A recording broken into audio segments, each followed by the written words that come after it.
जय श्री राम। मैं महेंद्र जंगेल, जीवन दान सेवा संस्था प्रदेश अध्यक्ष। आज का जो विषय है वो बहुत ही महत्वपूर्ण है, क्योंकि हम सब के घर में जो हमारी बेटियां हैं उनके हित के लिए है। तो इसलिए इस वीडियो को पूरा देखें, और अगर आपको मेरी बात समझ में आए तो अपने कमेंट्स जरूर करें, और इस वीडियो को हर उच्च अधिकारी, राजनेता तक जरूर पहुंचाएं, ताकि एक अच्छी पहल हो सके। हमारे देश के माननीय नरेंद्र मोदी जी तक पहुंचाएं, माननीय गृह मंत्री अमित शाह जी तक पहुंचाएं, माननीय छत्तीसगढ़ मुख्यमंत्री विष्णुदेव साय जी तक पहुंचाएं, उप मुख्यमंत्री माननीय विजय शर्मा जी एवं माननीय अरुण साव जी तक जरूर पहुंचाएं, ताकि एक अच्छी पहल हो सके। सबसे पहले माननीय रिकेश सिंह जी से कहना चाहूंगा कि उन्होंने सुप्रीम कोर्ट से वकील बुलाए हैं दुर्ग मामले में बेटी को न्याय दिलाने के लिए। हम आपकी इस पहल को बहुत बहुत धन्यवाद देते हैं। लेकिन आपकी जानकारी के लिए बता दूं, राजनांदगांव जिले में 2 दुष्कर्म और हत्या मामले में जो वकील साहब परवेज अख्तर जी ने जिन्होंने केस लड़ा था, आप उन्हें भी लेके जा सकते थे। भिलाई से राजनांदगांव बहुत दूर नहीं है। इस वीडियो का बनाने का उद्देश्य है कि आप तक ये बात पहुंचे कि आपके करीब में ही एक बहुत अच्छे वकील हैं जो इस केस को हैंडल कर सकते थे, और आपने जो वकील साहब लोगों को लाए हैं उन्हें आप बिलासपुर और सुप्रीम कोर्ट में तैनात करें।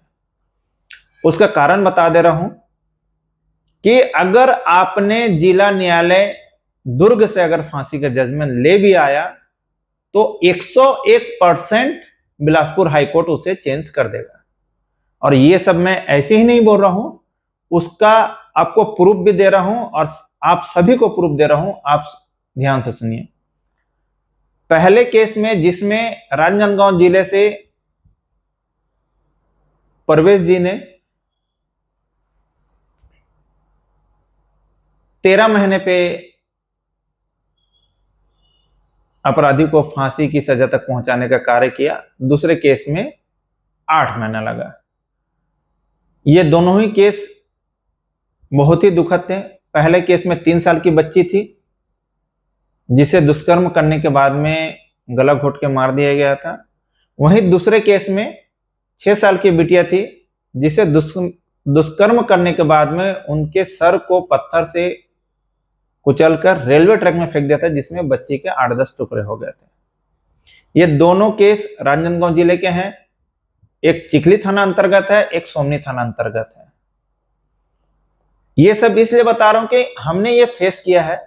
उसके बाद जब आगे अपील हुई, बहुत कम समय में ही जजमेंट हुई थी। फास्ट ट्रैक कोर्ट में श्री माननीय शैलेंद्र शर्मा जी को धन्यवाद देता हूं जिन्होंने इतना अच्छा फैसला दिया था, और वकील साहब परवेज अख्तर जी को धन्यवाद दूंगा कि जिन्होंने इस केस को आगे लड़ा था और जिन्होंने इस अंजाम तक पहुंचाया था जिसमें अपराधियों को फांसी हुई थी। लेकिन उसके बाद क्या हुआ, आप देखिए। बिलासपुर हाईकोर्ट पहले अपराधी को 24 साल बताकर अनुसूचित जनजाति का है, आदिवासी समुदाय से है, सुधार और पुनर्वास इनकार नहीं किया जा सकता, ऐसा कहकर उसे उम्र कैद में किया। वहीं दूसरे केस में जिसमें बच्ची के कई टुकड़े हो गए, उसे रेयर ऑफ रेयरिस्ट की श्रेणी में नहीं आता, ऐसा कहकर उसे उम्र कैद में किया। और जब रेयर ऑफ रेयरिस्ट का मैंने गूगल पे सर्च किया तो उसमें लिखा था दुर्लभ से दुर्लभ तो मामला नहीं है। तो इससे दुर्लभ और क्या होगी जिसमें बच्ची के कई टुकड़े हो जाए। तो आप सबको ये जानने की दरकार है कि गलतियां कहां हो रही है। अगर पुलिस प्रशासन अपना काम नहीं करती तो आज अपराधी घटना को जो अंजाम देते हैं, ऐसे अपराधी वो जेल के सलाखों के पीछे नहीं होते हैं। आज पुलिस विभाग अपना काम करती है, लेकिन किसी न किसी बहाने से कुछ जज और वकील इसलिए बोलूंगा क्योंकि हर वकील और जज साहब को मैं उसमें गिन नहीं सकता, क्योंकि उसी में से माननीय शैलेंद्र शर्मा जी थे, हमारे माननीय वकील साहब परवेज जी थे, जिन्होंने इस केस की एक ऐसी मुहिम रखी थी जिसमें अपराधियों के मन में खौफ था। लेकिन आज देखिए, बिलासपुर में जिस भी कंडीशन में उन्हें उम्र कैद किया गया, आप मुझे ये बताइए, आप लोग, क्या फास्ट ट्रैक कोर्ट ने बिना जाने सुने उन्हें फांसी तक दे दिया होगा? फास्ट ट्रैक कोर्ट में भी जो भी जज बैठे थे, जो वकील साहब ने केस लड़ा था, वो सारे सबूत, गवाह और साक्ष्य के आधार पर पूरे ठोस सबूत के साथ में ही अपराधियों को फांसी की सजा सुनाई होगी। भाई, हमने तो वकालत नहीं की, लेकिन आज बिलासपुर हाई कोर्ट से जैसे इन्हें छोड़ दिया जाता है, उम्र कैद कर दिया जाता है, जेल में रवैया ठीक है कहकर, जेल में तो एक से बढ़कर एक लोग हैं, वहां कौन किससे उलझ लेगा? आप ये बताइए। ऐसे लोगों के प्रति जो सहानुभूति आप लोग दिखाते हैं, और आज हम मोर्चा खोल दें तो पुलिस प्रशासन बोल लीजिए, प्रशासनिक अधिकारी बोल लीजिए, वो हमें क्या बोलेंगे? हम न्यायालय के अधीन हैं, अब न्यायालय के विरुद्ध नहीं जा सकते। भाई, तो आदमी जाए तो जाए कहां? क्या देश में सिर्फ निर्भया एक बेटी थी जिनके केस में अपराधियों को फांसी मिला, और भी लंबे समय के बाद? यहां फांसी हो जाने के बाद में उम्र कैद करते हैं। जिस घटना में सबूत और गवाह का अभाव है, जिस केस में अंदेशा, वहां समझ में आता है कि भाई आपने बहुत निर्णय को चेंज करके बहुत अच्छे हैं। लेकिन जिसमें स्पष्ट है कि ऐसी घटना करके बहुत ही दर्दनाक तरीके से बेटियों को मारा जा रहा है, वहां तो कम से कम आप लोग रियायत मत बरतें। और ये सब मैं ऐसे ही नहीं कह रहा हूं, आज मैं ये सब फेस करके आया हूं, और उसका एक उदाहरण दे रहा हूं आप लोगों को। रक्षाबंधन के दिन में, आज से करीब 1.5-2 साल पहले, जब रक्षाबंधन के दिन में मंदिर हसौद में घटना हुई थी, मंगेतर के सामने ही 2 बेटियों का रेप हुआ था। आप सोच ले, दोनों संगी बहनी थी, और जो अपराधी थे वो 14 दिन पहले ही दुष्कर्म मामले में बाहर आए थे। तो आप ये बताइए, उम्र कैद अगर आप दे रहे हो और उससे अगर अपराधियों के मन में खौफ बैठ रहा है, तो ये घटना पे अंकुश लगनी चाहिए। लेकिन इस घटना पे, ऐसे घटना पे अंकुश लगने के बजाय आप देख लीजिए, बढ़ते क्रम में वो भी दर्दनाक, और लोगों की मानसिकता कहां से कहां चेंज हो रही है। छोटी सी बात रखूंगा, अभी जो दुर्ग में केस हुई है, उसमें भी आप देख लीजिए कि बच्ची के साथ में सारे चित्र करने के बाद में एसिड का भी उपयोग किया गया। और मैं पूरे देश के उन मेडिकल कॉलेज के छात्रों और छात्राओं से भी, जो भी हैं मेडिकल कॉलेज वाले, उनसे भी एक चीज पूछना चाहूंगा, क्या सिर्फ आपके फील्ड में होगी घटना तभी आप लोग आगे आएंगे? आज कलकत्ता में हुई तो सभी मेडिकल कॉलेज वाले रोड पे आ गए थे, फांसी की डिमांड कर रहे थे। आज आप सबको पता है कि कोई भी दुर्घटना ऐसी होती है, चाहे एक्सीडेंट हो, चाहे दुष्कर्म हो, कोई भी ऐसी दुर्घटना होती है, वो मेडिकल कॉलेज जो रहती है, पोस्टमार्टम होती है, इन सब की उन लोगों की जानकारी होती है, वो वहां से सीखते हैं कि क्या है क्या नहीं, तब वो डॉक्टर बनते हैं। तब वो क्यों चुप रहते हैं? तो सिर्फ आपको अपनी फील्ड में होगी तभी आपको तकलीफ लगेगी, आपके घर में होगी तभी आपको तकलीफ लगेगी, बाकी किसी के साथ हो तो कोई तकलीफ नहीं लगेगी। उसी तरह हर परिवार को मैं बोलना चाहूंगा, क्या दूसरे की बेटी के साथ में होगी तो आप लोग चुप रहेंगे? जब आपके घर में होगी तभी आप लोग आगे आएंगे क्या? आज जीवनदान सेवा संस्था निरंतर कार्य कर रही है इस क्षेत्र में, और हमने करीब 2.5-3 साल पहले ही लिखा दिया था कि जब नवरात्रि में कन्या पूजन के लिए आप डर ढूंढते हो, उन्हीं की इज्जत लूटने पे आप मौन क्यों रहते हो? आज वो घटना कन्या पूजन के दिन ही हुई है। पब्लिक सीधा पुलिस प्रशासन को टारगेट करके थाना घेराव करती है, एसपी ऑफिस घेराव करती है। आप बताइए, क्या अपराधी अगर नहीं पकड़ाए हैं तो आप घेराव करें, मैं भी आपके साथ हूं, हमारी पूरी टीम आपके साथ है। लेकिन यहां सिर्फ और सिर्फ राजनीति करना है लोगों को, उससे ज्यादा कोई मतलब नहीं है। जो लोग आज एक दूसरे पार्टी पे उंगली उठाते हैं, आप खुद देख लीजिए, उन दोनों जिनकी भी शासन रही है उनके में भी एक से बढ़ के एक घटना हुई है जिन पे वो उनकी कोई कार्रवाई नहीं होती। आज सिर्फ एक दूसरे पर ब्लेम लगाते हैं, इस्तीफा की मांग करते हैं। मुझे राजनीति से कोई मतलब नहीं, बस इतना ही आप लोगों से विनती करूंगा कि आप ऐसे मुद्दों पे कम से कम राजनीति ना करें और अपने घर की बेटी के लिए लड़ें, पूरे देश की बेटी के लिए लड़ें। और जो कानून की आप लोग बात करते हैं कि कोई भी दोषी को नहीं छोड़ा जाएगा, उन्हें मृत्यु दंड दिया जाएगा, कहां जाते हैं? सिर्फ आप लोग कमिटमेंट करते हैं। कौन कौन कमिटमेंट किए हैं आप सारे वीडियो आप खंगाल लीजिए, आपको पता चल जाएगा। तो सिर्फ आप वोट लेने के लिए ही सिर्फ आप इस तरह से करते हैं कि हाँ कमिटमेंट करते हैं। आज दुष्कर्म के मामले कितने बढ़ते जा रहे हैं आप देख लीजिए, और वो भी छोटी छोटी बच्चियों के साथ में। और चले दुष्कर्म तो कर रहे हैं, उसके साथ में कितना घिनौना तरह से उन्हें कितने दर्दनाक तरीके से बेटियों को मार रहे हैं। जांच का विषय वहां है जहां बेटियां सुरक्षित बच गई हैं, जहां बेटी के साथ में बड़ा हादसा नहीं हुआ है,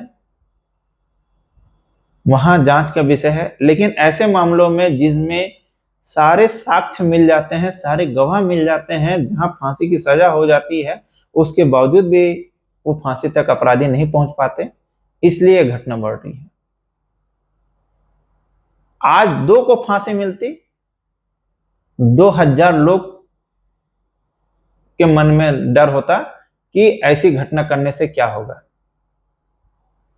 नशा बढ़ते क्रम में है, और दारू से भी ज्यादा डेंजर सूखा नशा है जिसमें लोग पागल हो जाते हैं। इनमें कोई बात नहीं करता, सबको दारू भट्टी दिख रही है, सूखा नशा के लिए कोई नहीं बोलते। आप लोग सभी आगे हैं, बस यही चाहूंगा कि आप लोग अपनी बेटी के लिए आगे आए। जीवन दान सेवा संस्था निरंतर कार्य कर रही है, लेकिन हम वही कमजोर पड़ते हैं कि जहां लोगों का सपोर्ट मिलना चाहिए वहां नहीं मिलता। सिर्फ सोशल मीडिया पे फांसी दे दो, ऐसा कर दो, वैसा कर दो, घर बैठे आपने बस लिख दिया, हो गया आपका काम, ऐसा नहीं है। आप सभी को, हम सभी को जमीनी स्तर पे कार्य करना होगा, तब जाके कुछ हो पाएगा। और आप सबसे विनती करूंगा, आपके पास में जो जो अच्छे जज और वकील हैं, जो कानून के बारे में अच्छे से जानते हैं, क्योंकि हमें तो इसका ABCD नहीं पता, बस हमें अच्छा और बुरे की ये रहती है। हम जानते हैं कि गवाह और सबूत ठोस होने चाहिए जो अपराधी को उनके सही अंजाम तक पहुंचा पाए, और वो सब होने के बाद में भी बच जाते हैं, तो आप देख लीजिए कहां से खेल हो रहा है। सिर्फ और सिर्फ एक ही जगह जहां अपराधियों को सही उनके जो अपराध की सजा है वो नहीं मिल पाती, जिसके कारण अपराधियों के हौसले बुलंद हो रहे हैं। पुलिस प्रशासन अपना काम करती है, इसीलिए अपराधी जेल के अंदर होते हैं। और मैं माननीय रिकेश सिंह जी से चाहूंगा कि वो राजनांदगांव जिले काफी दूर नहीं है, भिलाई से मुश्किल से आधा घंटा का रास्ता है, वो परवेज जी को भी लेके जाए, उस टीम का हिस्सा बनाए जहां उन्होंने एक अच्छी पहल की थी, जिन्होंने 2 बेटियों को न्याय दिलाने में अपराधियों को फांसी तक पहुंचाने का कार्य किया था। तो मेरा ये वीडियो सिर्फ आप लोगों को जागरूक करना है कि आप लोग मोर्चा खोले, कहां खोले वो आपको तय करना है। पुलिस प्रशासन थाना घेराव करके कुछ नहीं कर सकते। अपराधी अगर नहीं पकड़ में आते तब आप घेराव करें तो ठीक है, बाकी आपको घेराव कहां करना है, कहां इसका मूल जड़ है जिसके कारण समाज जो ऐसा होते जा रहा है, वहां प्रहार करने की दरकार है। बाकी अगर मेरे शब्दों को आप लोग समझ रहे होंगे तो आप अपने बीच में, अपने आसपास में इस बात को जरूर चर्चा करें और जागरूक हों और लोगों को जागरूक करें, ताकि एक अच्छी नींव रखी जा सके जिसमें हमारी बेटियां सुरक्षित हों। और बेटियों के साथ में हमें बेटों को भी सुरक्षित करना है, क्योंकि हमारे पास बहुत सारे ऐसे केस आते हैं जिसमें बेटों की गलती नहीं रहती है। लेकिन ऐसे मामले जो अभी आप देख रहे हैं, दुर्ग का राजनांदगांव में हुई थी 3 साल 6 साल की बच्ची के साथ में, जिसमें दुष्कर्म करके उनकी हत्या कर दी जाती है, ऐसे मामलों में तो कोई रियायत नहीं देनी चाहिए। लेकिन वहीं आप देखेंगे जो टीन एज में पहुंच गए हैं, वहां बेटियों की गलती रहती है, लेकिन बेटे कानून के शिकंजे में हैं, जिनका बेल नहीं हो पाना, सजा खट रहे हैं। तो हमको दोनों को लेकर चलना कि बेटे भी हमारे हैं, बेटे भी हमारे हैं। बहुत सारे अपराध हो रहे हैं, लेकिन आज जो छोटी बेटियों के साथ में ऐसे कृत्य कर रहे हैं, खासकर उसको रोक लगाना बहुत ही जरूरी है। क्योंकि जब अपराधियों को फांसी मिलना चालू होगा तो ऐसे कृत्य करने के लिए अपराधी 10 बार सोचेंगे। आप सबसे पुनः हाथ जोड़ के निवेदन करूंगा, अपने आसपास के लोगों को जागरूक करें। और मेरे शब्दों से आप समझ गए होंगे कि आपको मोर्चा कहां खोलना है और कहां खोलना चाहिए। क्योंकि भाई हम तो नहीं कर सकते, क्योंकि हमारे पास ना डिग्री है ना हमारे पास उन शब्दों का ज्ञान है। लेकिन जिन्हें ज्ञान है, अगर वो भी अगर चूक रहे हैं तो कैसे चूक रहे हैं वो आपको समझने की दरकार है। क्योंकि हम हाई कोर्ट भी जाके देखे, हाई कोर्ट के बाद में हम सुप्रीम कोर्ट भी गए। सुप्रीम कोर्ट से हमें कागज मिलता है, योर फाइल इज डिले। आप ये बताइए, क्या वो पीड़ित परिवार उसे डिले किए होंगे? क्या संस्था डिले की है? वहां जो भी प्रोसीजर है वो वकील साहब लोग करते हैं। आम नागरिक सिर्फ उन वकील साहब से विनती कर सकता है, उनकी फीस दे सकता है, लेकिन चूक कहां होती है। तो ऐसे मामलों को आगे लाएं और आप लोग आगे आए, पूरी पब्लिक आगे आए, ताकि कानून में चेंजेस हो। आज जो कानून का दुरुपयोग हो रहा है, कहीं ना कहीं किसी बहाने से किसी को मनोरोग, किसी मानसिक संतुलन सही नहीं है, किसी को बीमारी है, किसी को कुछ है, कुछ ना कुछ, कोई नाबालिग है, ऐसा बोल के जिन्हें छोड़ा जा रहा है, उनमें सख्ती लाने की बहुत दरकार है, ताकि ये सब अपराध रुक सके। बेटियों के साथ जो ऐसे कृत्य हो रहे हैं उसे रोका जा सके। और बस एक ही चीज चाहूंगा आप सभी से, दुर्ग की बेटी को न्याय मिले। उसके साथ में राजनांदगांव जिले में जो 2 बेटियों को न्याय के लिए जज साहब ने फांसी की सजा दिया था, जिसे बिलासपुर हाईकोर्ट ने बदल दिया, उसकी भी पहल करें। क्योंकि वो अपराधी की समाज में रखना उचित नहीं है जो ऐसे कृत्य कर सकते हैं। क्योंकि इन लोगों को समाज से मुक्त किया जाए, जिससे बाकी अपराधियों के मन में खौफ हो। और जो भी वकील साहब सुप्रीम कोर्ट से आ रहे हैं, जो माननीय रिकेश सेन जी ला रहे हैं, आप इन दोनों केस को भी पहल करें। जो जो आपको चाहिए उनके पीड़ित परिवार आपके पास आएंगे, जो भी पेपर मांगेंगे पीड़ित परिवार देंगे। भाई हम वकालत के बारे में ज्यादा नहीं जानते, लेकिन जो जानते हैं वो तो एक अच्छी पहल करें। इसलिए आप सबसे हाथ जोड़ के विनती है, जीवन दान सेवा संस्था की तरफ से विनती है, अपनी बेटियों के लिए आगे आएं और इस मुहिम को आगे लेके जाएं और बेटियों के साथ हो रहे कृत्य को, ऐसे कृत्य को रोकने की पहल करें। धन्यवाद।